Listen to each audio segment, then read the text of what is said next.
Welcome back, crew.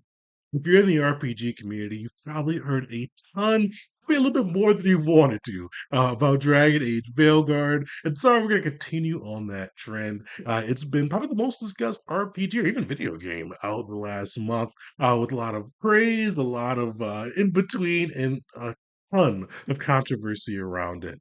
But today, what we're going to do is go through three tips I picked up from the first act of Dragon Age Veilguard that I think can make you a better game master in your tabletop RPG games. So we're going to go through, highlight those with some tips and tricks and my own thoughts on how you can integrate those in and kind of take some lessons learned from the Dragon Age Veilguard game. Before we dive into it, though, I do want to say that I've enjoyed it. I've only played the first act, so no spoilers. It's not my favorite Dragon Age game, and you're going to hit some of three of the reasons why on that side. But it does not deserve a lot of the hate it's getting, and I'm still enjoying playing it and kind of unworking through their story. So definitely, if you're on the fence, from Act One at least, I recommend it. But let's dive right in. So I'm gonna start off with the biggest thing first. So if you want to skip everything else after this, at least watch this part, because I think their biggest misstep so far is with the tone of the game. And before we dive into kind of where I think Dragon Age misstepped, I'm gonna kind of hit why tone is so important for a game master to be aware of and make sure that they're communicating and acting upon it. So I think tone is probably the area where a lot of RPG horror stories come from. Whether it be the game master not communicating correctly, the players not picking up on it, or just kind of whatever disconnects may arise on that. Because tone sets the tone of the game.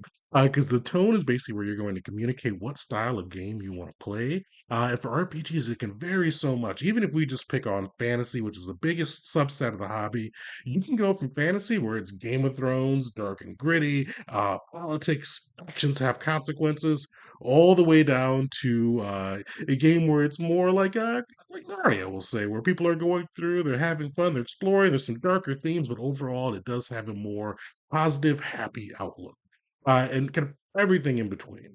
And the reason why it's so important is if game masters, if you don't actively communicate what tone you're looking to run, especially as you're going through the recruitment stage, say session zeros, building out your sessions, you can bring those tonal mismatches.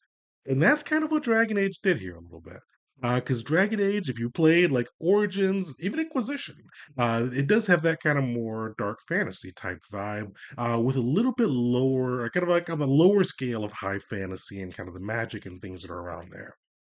But Veilguard so far has kind of dropped a lot of the tone pieces that made it dark fantasy.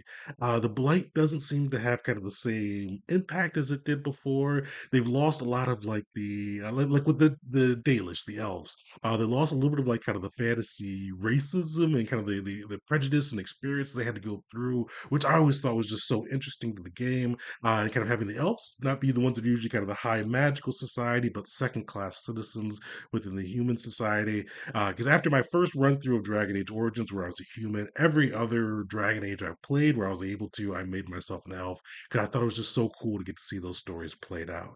And kind of the same line with mages too. It's kind of where I went through. There's a lot of persecution, a lot of fear, a lot of trust, where it's just not really present in Dragon Age Veilguard. It's a very major tone jump going from where Origins and Inquisition, where everything was a little bit more the politics were deep. People conflicted. They had kind of like everybody was working with their own agenda. Where Veilguard just seems a little bit more lighter, a little bit more. And let's say this, but don't come down too hard. Disney-esque. It's just a little bit lighter, a lot more banter, a lot less focus on kind of like the lore and politics that make up Dragon Age. But with that, the reason I think I wanted to bring this into Game Master's attention, I said tone can make and break your game. So make sure when you're starting a new game, you advertise it. Make sure you stay consistent with your tone throughout the game. And that doesn't mean if you are running like a dark fantasy game where you've got to be like Dark Souls, gloom and doom the whole time. You've got to make sure you're kind of reinforcing it. Definitely kind of let some moments of levity come in. You can't really do tabletop without at least a little bit of a kind of release valve with the levity and jokes and things like that, but make sure not to let people go too far with it or kind of steer back towards the point, kind of the core tone if you start to notice things getting off track, especially if they're getting off track from multiple sessions. So that's just one of the big pieces I wanted to kind of bring out to game masters. Think about your tone. Make sure you're telling people up front. Make sure you're monitoring it, and make sure your players are on board with the type of tone of game you want to run. Just to make sure everybody comes to the table with what to expect, so you won't kind of have that Dragon Age Veilguard feeling where you showed up expecting dark fantasy and got kind of like the little more Disney-esque style tone. So that's a big one. Uh, After that, I think the other big thing too. So there's like three big lessons. Lesson number two it's kind of a mix of exposition and trust your players. Now, I've heard this one gets better in Act 2 and 3, but Act 1 is very heavy on repeating the same thing they've told you so many times. We know that the gods are the big issue, and they just keep saying like every different conversation references back to it, but not like with new information or at least that character's perspective. It's like the same thing. It's one of those ones, and I trust your players is the second half of it. I feel like they weren't confident that we would remember what was going on, so they had every character repeat it, which just gets so old after a while. I think this is a really good lesson for game masters to learn because this is one of those ones for tabletop RPGs in particular. We're going to kind of move out of the video game space for it. It's a hard rope to follow because you want to make sure, and if you hear so much advice that it's hard for your players to kind of keep everything in their heads of what's going on with the world. You've got the wider viewpoint of the world, so it's a little bit easier, and you have a little bit more intrinsic care for it. So you're just more engaged from the start. So a lot of the advice is kind of put out all those kind of carrots and breadcrumbs to make it easier for your players to keep up with what's going on in the story, and that is very true. But there's also the extent where you can go overboard and just keep rocking your players over the head with it, and it kind of has like the inverse effect of what you want to. At least in my experience, I'll find that if people keep repeating things, I start listening and they may say something new as I've stopped listening. So it's one of those ones you've got to balance with your players, making sure they've got the kind of the tools they need to kind of know what's going on in the world and interact with the world with what's going on without making it where they're kind of like losing some of their own agency. And agency is a big word within RPGs, but I feel like this is one of those ones where you want to make sure your players still like interact with people and interact with the world and the story without you holding their hand and kind of dragging them along with it, which I feel Veilguard did a little bit. And kind of along that side of the trust your player spot too. You'll see this a lot with Veilguard, at least, and I've heard this one gets better in Act 2 and 3. But the early spot for a lot of the puzzles, or even just like challenges within the area, they'll kind of like they'll show it to you right away. If you kind of look around, like because a lot of RPG players, especially old school RPG players, like to look around for loot, look around for kind of secret passageways. They'll keep repeating how you can solve the problem in front of you. Whether it be a broken wall that you can shoot away with a basilisk, or having to break these crystals to get the barrier down. If you take longer than like 20 seconds to go and execute it, they'll remind you and they'll keep reminding you. Which I agree that hints should be a part of both tabletop RPGs and regular games, but it's one of those ones you've gotta read the room and wait till your players are confused before you kind of just continue to repeat it, because otherwise it just loses that agency feel. It feels like more use another loaded term, you're on the kind of the railroad there. But one of those ones just to keep in mind as you're going through. Make sure that your exposition, especially kind of as you go through your world and what's going on, clear, concise, and short as you can make it while getting the message across. And then if players have questions as they go down the line, because the players will have questions, it's hard to remember things you're doing in your real life. Answer them and make sure that the NPCs they do repeat something that's kind of going on, the players should already know. At least they do it from their own perspective, and that way you can at least see a little bit more of what's going on with that NPC in their own vibe. And then for puzzles, make sure that you just give your players some time and then read the room. If they're struggling, help them out. But don't kind of make it like don't make it busy work. Something that they know they can easily get done because you've given them everything they need to do. So those are my first two. The last one, and this one I will say is a little bit more. I think this is more of a me one, so definitely feel free to throw this one out.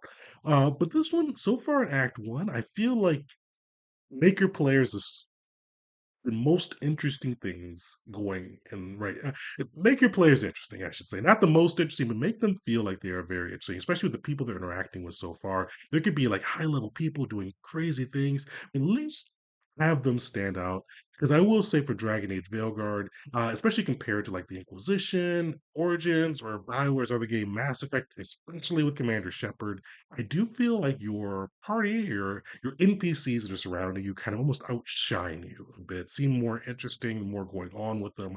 They've got more dialogue, or their dialogue just seems a little bit more snappy than yours, or a little bit more just aware. Because I feel like with the Rook, and it's something you've heard a lot probably from the different reviews, is your dialogue, no matter what tree you go from, just kind of has that same vibe to it. It just makes it harder for you to define yourself within there, which I think leads to that problem of your PC or NPCs kind of overshining you. I think this is something that really can be a big piece in tabletop RPGs too, because it's one of those ones you want to make a big world, have your interesting things going along with it, and you want your players to still feel like they're the stars of the show, and kind of balancing how that interacts. And especially you want to have NPCs that can come in and help them occasionally, give them trouble occasionally, but you don't want to kind of become a DNPC and take the shine away from them. So this is one of those ones. So it's just making sure that your characters fit into the world, making sure that your sessions kind of feel like it's focused upon their actions while still kind of having pieces going on in the world, interesting NPCs they can interact with and still have some fun with. So this was probably my smaller one on that side, but it's just one of those ones I think game masters should keep in mind because it's so easy to kind of build an NPC that you think is really cool there, and then you want to show off how cool they are with the party, but typically, unless it's gonna be like a big bad, like big bad, go crazy or don't go crazy, but like have at it. But if it is just a kind of an NPC that's gonna be friendly or more in the background, uh, have them more in the background.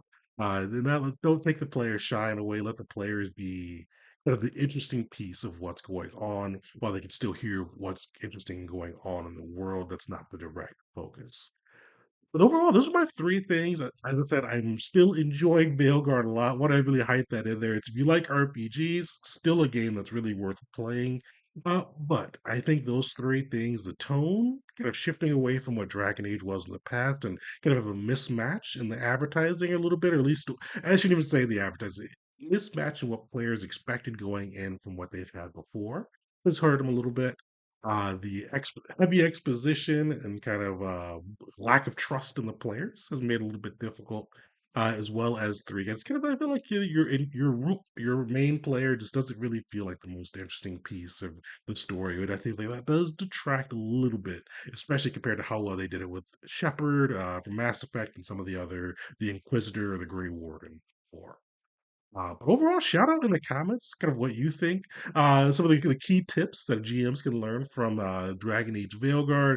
Even shout out some things you like or dislike about the game, but no spoilers if you can.